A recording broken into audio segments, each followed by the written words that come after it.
Le 26 décembre, l'Église catholique célèbre Saint Étienne, premier martyr chrétien. Placée immédiatement après la joie de Noël, sa fête rappelle que la naissance du Christ conduit aussi au témoignage courageux, parfois jusqu'au don total de la vie. Étienne était l'un des 7 diacres choisis par les apôtres pour servir la communauté naissante de Jérusalem. Rempli de sagesse et de l'Esprit Saint, il annonçait l'Évangile avec clarté et puissance. Sa parole, soutenue par sa foi profonde, dérangeait ceux qui refusaient de reconnaître Jésus comme le Messie. Accusé injustement, Étienne fut traduit devant le Sanhédrin. Là, il prononça un long discours retraçant l'histoire du salut, montrant comment Dieu n'a cessé d'appeler son peuple à la fidélité. Il dénonça avec courage la résistance des cœurs et proclama Jésus ressuscité, assis à la droite de Dieu.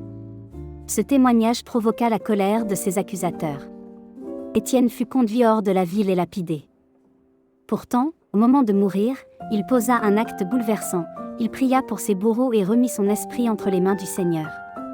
Son pardon, offert dans la souffrance, reflète parfaitement l'amour du Christ sur la croix.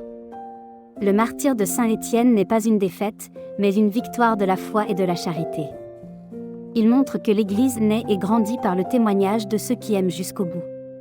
Sa mort devient une semence qui portera du fruit, car parmi ceux qui assistèrent à sa lapidation se trouvait Saul, futur Saint Paul.